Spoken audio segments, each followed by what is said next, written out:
नमस्कार. रामकृष्ण हरी मंडळी, श्री स्वामी समर्थ. आज आपण पंचमहायज्ञ म्हणजे नक्की काय, ते कोणी करावं, कसं करावं, कधी करावं, हे आपण आजच्या व्हिडिओमध्ये थोडक्यात जाणून घेऊया. व्हिडिओ शेवटपर्यंत नक्की बघा. आपल्या हिंदू धर्मात मनुष्य जन्माला आल्यानंतर तो त्याच्यामुळे इहपर लोकात उद्धारला जातो. तीन तत्वे सतत जागृतपणे मार्गदर्शन करतात. तर 3 तत्वे कोणती बघा. एक आहे देव, दुसरं ऋषी आणि तिसरं पितृ किंवा पितर. या 3 शक्तीमुळे मनुष्य मात्राचा खऱ्या अर्थाने उद्धार होतो. प्रत्येक प्रामाणिक माणसाने या तिघांबद्दल आदरभाव, निष्ठा, भक्ती बाळगणे हा कर्तव्याचा भाग होऊन बसतो. आणि याच कर्तव्याला ऋण अशी संज्ञा आहे. ही ऋण 3 होते: देव ऋण, ऋषी ऋण आणि पितृ ऋण. आत्तापर्यंत देवांनी मानवाच्या कल्याणाचे जेवढे मार्ग सांगितले आहेत त्यावरून ते देव खरोखर वंदनीय व पूजनीय आहेत. त्याचप्रमाणे ऋषी व पितृ सुद्धा वंदनीय व पूजनीय ठरतात. यांचे जे ऋण होते ते फेडण्याची कळत नकळत त्या व्यक्तीवर जबाबदारी येते. ही 3 ऋणे फेडण्याची व त्यास जोडून यज्ञ, दान, तपाचे आणखी पुण्य मिळवायचे धर्मग्रंथात अनेकांनी ठिकठिकाणी अनेक मार्ग सांगितले आहेत.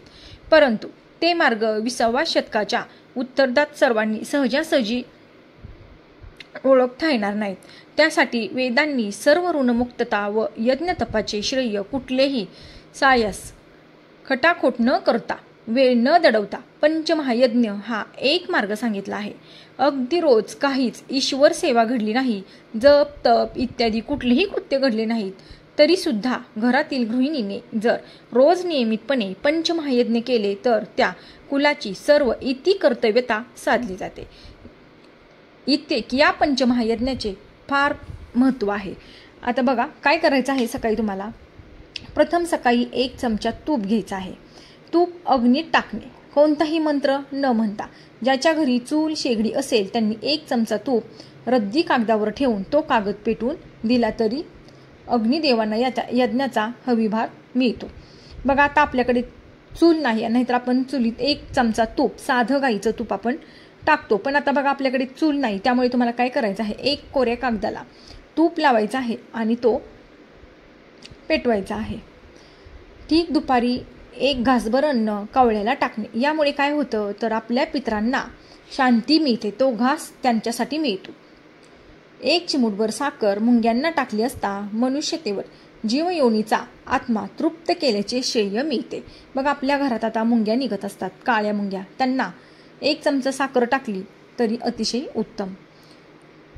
1 घास अन्न गाईला दिल्यास 33 कोटी देवांना अन्नाचे नैवेद्य दिल्याचे पुण्य मिळते. तसेच अतिथी अथवा साधू सज्जन यांना अन्न अथवा साधे दान करणे. साधू अतिथी जर मिळाले नाही तर शेजार पाजारच्या मुलांना थोडा खाऊ देणे. दारावर येणाऱ्या कुणीही भुकेल्या व्यक्तीला अन्न देणे. या सर्व अतिथींचा उद्देश असा की दिवसभरात कोणीही मानवाचा आत्मा अन्नदानाने संतुष्ट करणे. बघा आता एखादी गरीब व्यक्ती असेल आणि ती आपल्याकडे काहीतरी मागायला आली असेल तर तुम्ही त्याला जर तुमच्या जेवणातला थोडासा भाग त्यांना दिला तर त्याचे सुद्धा अन्नदान केल्याने त्याचे आत्मा संतुष्ट होता आणि तो तुम्हाला कितीतरी पुण्य देऊन जातो.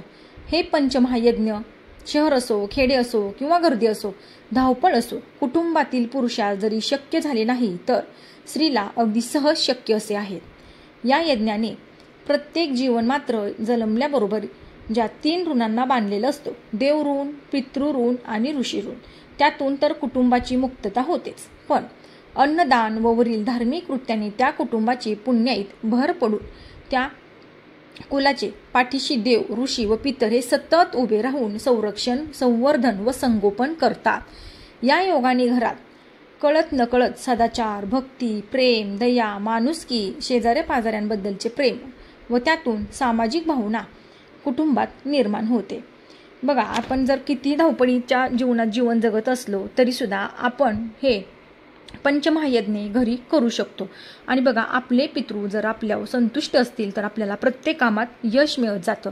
आणि कोणतंही काम हाती घेतलं ना त्यात यश मिळतंच. आणि माणसाला जर यश मिळत गेलं तर तो काम करायला कधीही थकत नाही.